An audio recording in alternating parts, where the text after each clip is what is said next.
मैं पुष्पा महाराज, विभागाध्यक्ष हिंदी विभाग, महिला कॉलेज डालमिया नगर।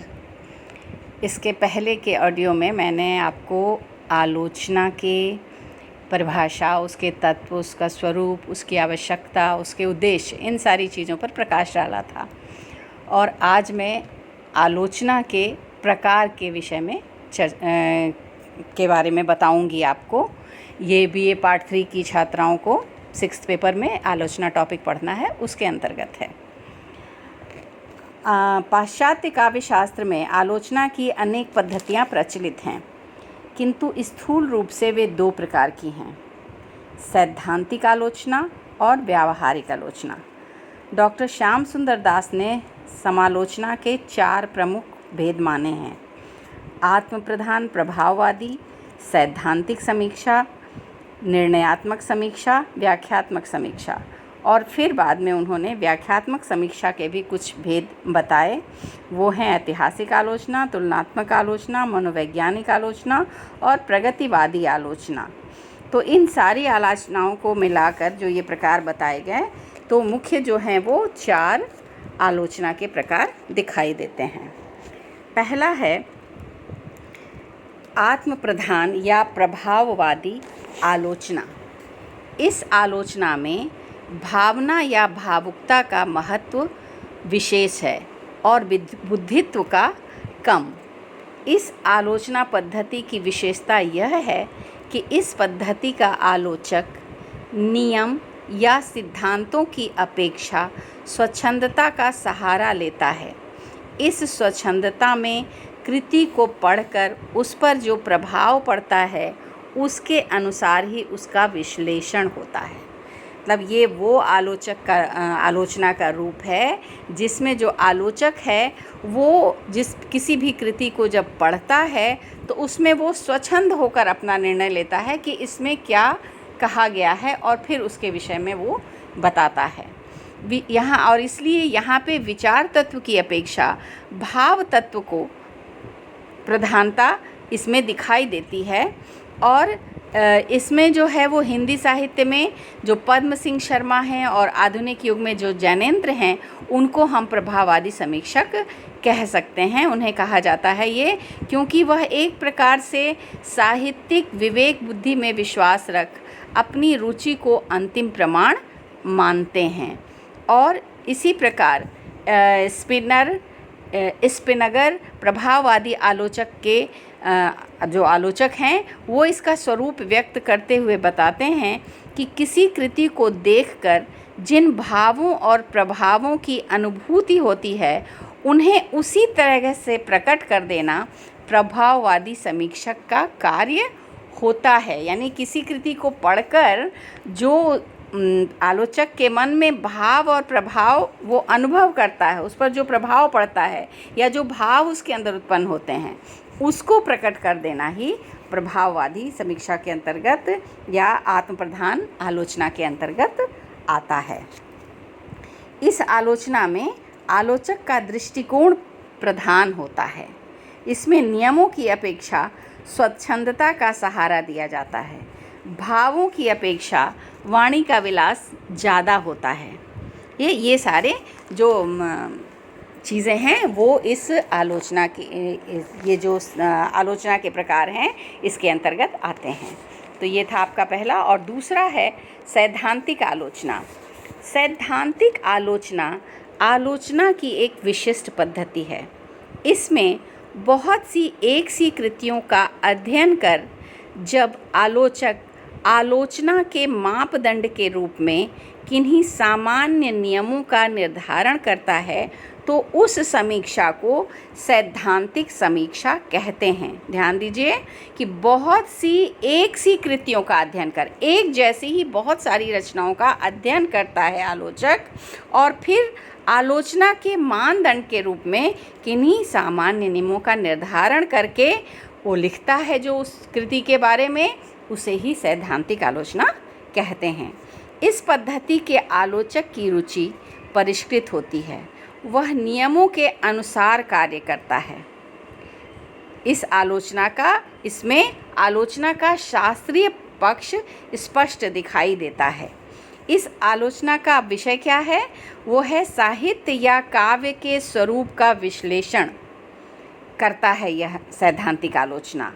जैसे साहित्य क्या है, कविता क्या है, काव्य का उद्देश्य क्या है आदि पर इसमें विचार किया जाता है। हडसन ने लिखा है कि आलोचक का कार्य केवल यही नहीं है कि वह किसी के औचित्य और अनौचित्य का निर्देश करे। उसका कर्तव्य है कि वह उन सिद्धांतों और नियमों को खोज निकाले जिसके आधार पर उस काव्य कृति का निर्माण किया गया है और उन नियमों को सिद्धांतों के रूप में निश्चित कर दे। प्लेटो और अरस्तु के काव्य सिद्धांत से लेकर Coleridge, Addison, Wordsworth, Richards, Croce, Eliot आदि के सैद्धांतिक ग्रंथ और हमारे यहाँ संस्कृत में भरत मुनि के नाट्य शास्त्र से लेकर जगन्नाथ के रस गंगाधर तक निर्मित समस्त संस्कृत के काव्य, शास्त्रीय ग्रंथ और ग्रंथकार इसी कोटि के समालोचक हैं।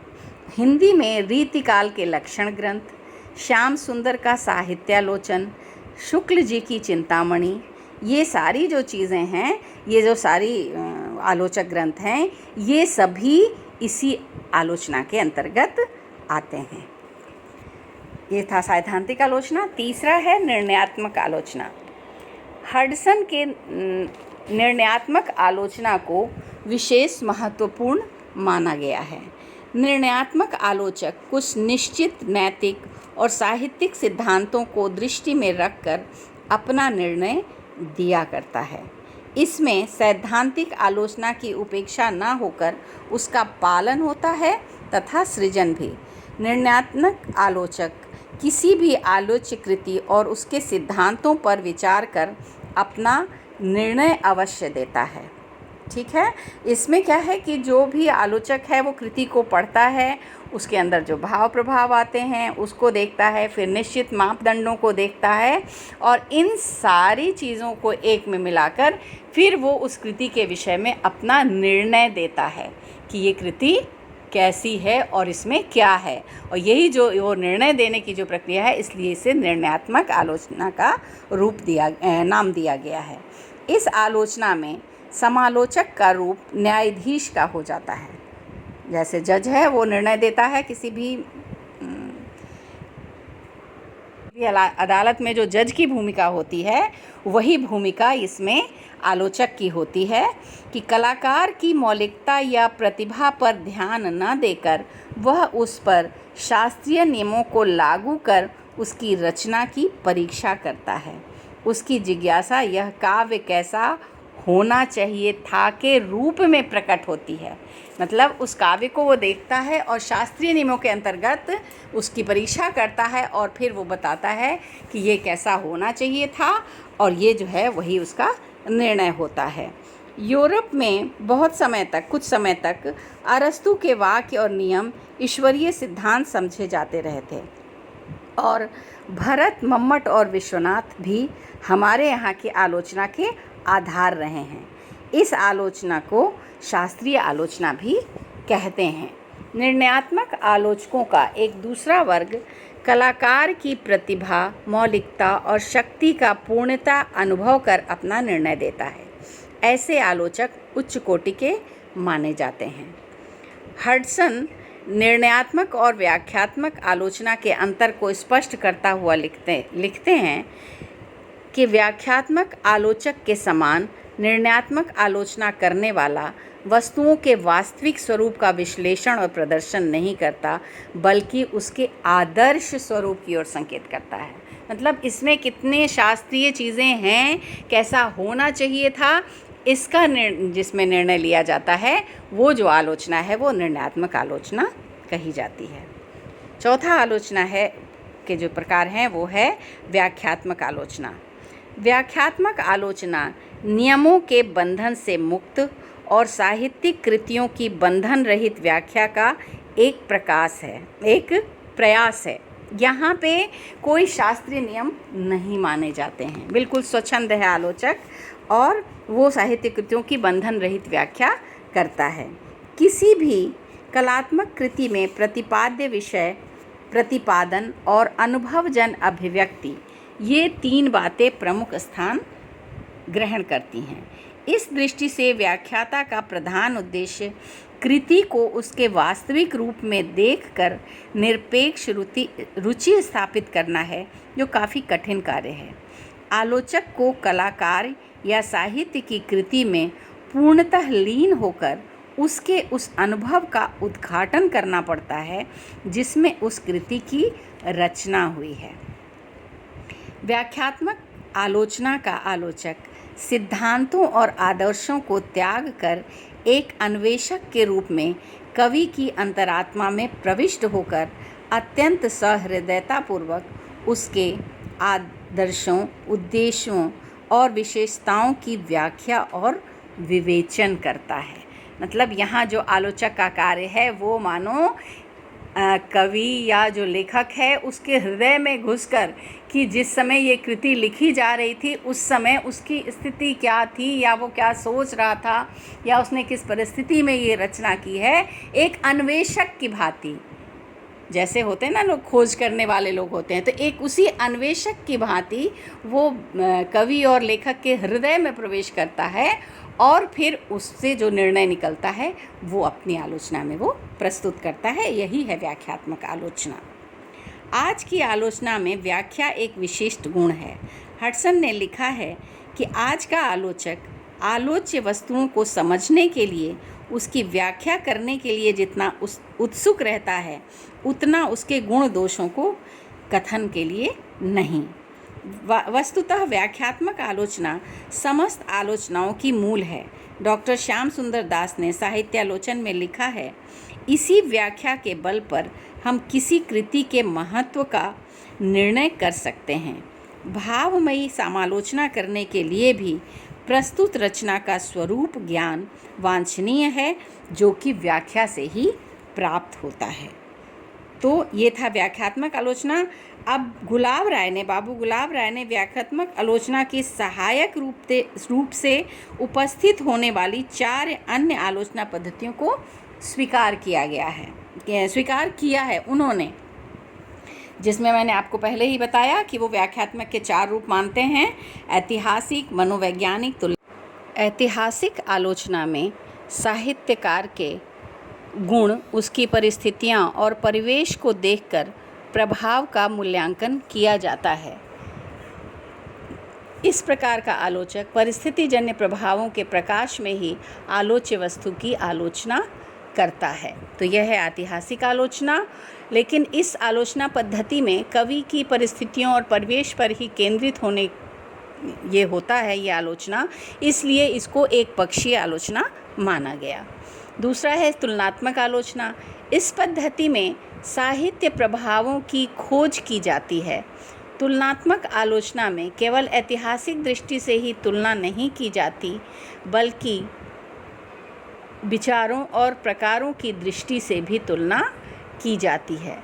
वास्तव में तुलनात्मक प्रणाली ग्रहण करने वाला आलोचक व्युत्पत्ति पर विशेष ध्यान देता है और इसमें जो 2 कवियों की या 2 लेखकों की विभिन्न रचनाओं की तुलना की जाती है, जैसे कि हिंदी में देव और बिहारी की तुलना बहुत दिनों तक की जाती रही है और उसकी जो तुलना की जाती है उसके जो विषय होते हैं, विषय, भाव, भाषा, शैली आदि की दृष्टियों से उनकी तुलना की जाती है। और इस आलोचना पद्धति के भी अपने गुण दोष हैं। इसमें मूल्य या स्थान निर्धारण की भावना के कारण, रुचि विशेष के अनुसरण के कारण अथवा पक्षपात की भावना से किसी भी कवि के साथ अन्याय किया जा सकता है। तो यह जो आलोचक है, यह जो आलोचना है, वह पूर्ण रूप से वैज्ञानिक और अनासक्त भाव से अगर ना की जाए तो ये आलोचना पद्धति बहुत महत्व नहीं रख पाती है।